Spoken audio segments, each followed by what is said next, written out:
चोरांचं काही खरं नाही हो. अहो चहा आणण्यासाठी म्हणून चोरी करतील आणि गळा धरायला गेले ना तर गळा काढून राहतील.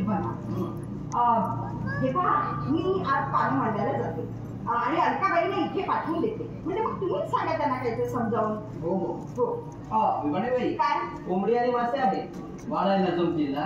अहो जमतील म्हणजे काय? अहो नको असलेल्या अशा काही वाईट गोष्टी आम्हाला करायला लागतातच ना.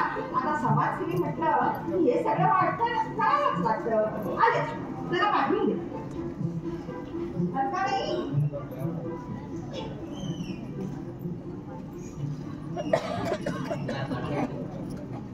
अरे तू महिन्यातून 20-20 दिवस बाहेर असतो, तरी विचार केला भाभीजींना किती अनसिक्युअर वाटत असेल याचा?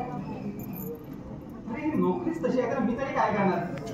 हा तुझा असा कंप्लेंट करायची की एकटं राहायचा कंटाळा येतो म्हणून इतक्या मोठ्या लोकांच्या क्लबमध्ये मी त्याला मेंबरशिप मिळवून देतो. तिथे मोठमोठे लोक येतात, व्हीआयपीज येतात, ओळख वाटते, स्टेटसही वाढतात आणि शिवाय मोठमोठ्या कार्यक्रमाला आमंत्रणही मिळतं.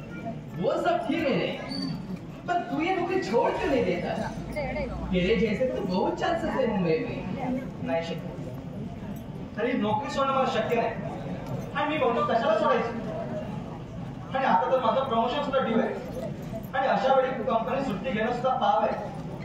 तर अतिशय पंक्चुअल राहावं लागतं, अगदी अतिशय सरळ आणि अखेर राहावं लागतं. 10 वर्ष काम करतोय कंपनी. तुम्ही तर पहिले 6 थांबून घेतलं तिथे. कोण कुठली काकूबाई आणि मला टेबल मॅनेज शिकवते. आपण चिडतेस काय? तुझीच मैत्रीण आहे ना ती. होती, आता नाहीये.